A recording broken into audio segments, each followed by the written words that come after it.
Ever since there have been lawns, there have been moles. Moles create unsightly damage, leaving mounds and even burrows that you can twist your ankle in if they collapse under your foot. And we've been trying to get rid of the moles the entire time. Check this out. Here's a patent model application for a mole killing device that uses a revolver. You attach the revolver to the device, put it over the mole hole, the mole comes up, triggers the device, and the revolver shoots the mole. Imagine trying that today. Well, at least you'd know when you got a mole because you'd hear the gun go off. And then there's this device here. This is kind of medieval looking. It's got these giant skewers and this big spring, and you'll dig out around an active mole burrow. You have to find that first. Then you pull this up and set the trap, and when the mole comes along, they trigger this, and these big spikes come shooting down and kill the mole. You have to know where the moles are, and you have to be very careful with this because it's very, very sharp. And you'll probably hear it go off too, so you'd also know when you've got a mole if you're using this device. And then there's the poison gas bomb. This is something Grandpa likes to use. You put it down in the burrow, you light it, and it fills the burrow with smoke, but you have to know where all the exit points are to make sure that you get the little mole trapped down there with the poison gas. And then there's poisonous bait. Again, it kills the mole. You got to get it down in the burrow. You want to make sure it's in an active burrow and not on the surface of the soil because you don't want the birds and the other critters who might find it to be killed, just the moles. And in more modern times, we have these sonic devices. They're solar powered. They put out a sound into the ground, and they can keep the moles away, but only in a very, very small area. So I haven't heard rave reviews out of these. So we're always looking for something better. Now, the thing about moles, to control them properly, you want to understand their life cycle. Moles are solitary creatures. They have distinct territories, and they hate each other. They will not share a territory. So when two male moles, for instance, encounter each other underground in their burrow, they will fight to the death over that territory.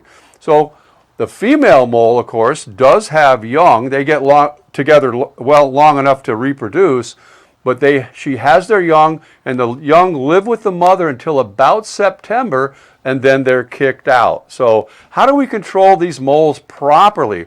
Well, the best method is going to be with Molemax. Molemax, you'll put on the lawn, water it in lightly, and they hate the smell of this stuff in the soil, and they leave within a few days. So when you're using this, you want to make sure you start near the house, apply it there. A day or two later, apply it to the next perimeter, so you're gradually driving them outward away from the house.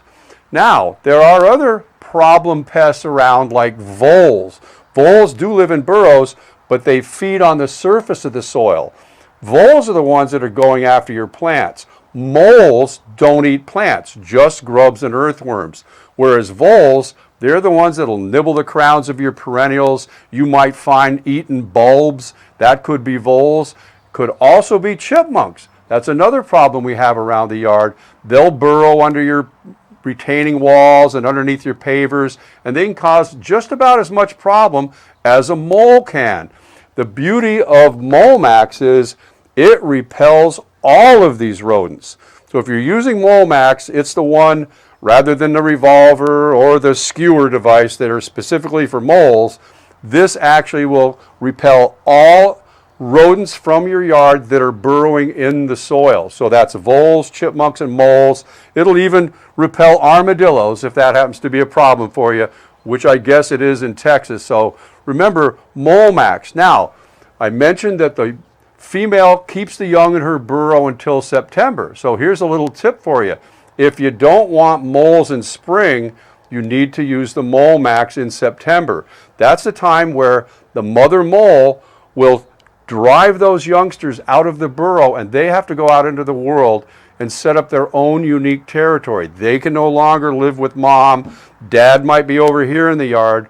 They can't live there. They have to find a unique territory, and that happens during late summer and early fall. So rather than applying Molemax in the spring when you see the damage, use it proactively in September, and apply it then.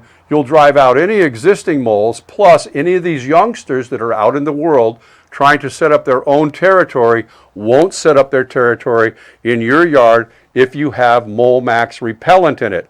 It's a natural product made out of castor beans, so you can use it around the house. Don't have to worry about the pets or the kids, and it will keep all of these burrowing rodents from wrecking your lawn, chewing up your flower beds, and destroying your paved areas. For Hewitt's Garden Centers, this is Peter Bowden.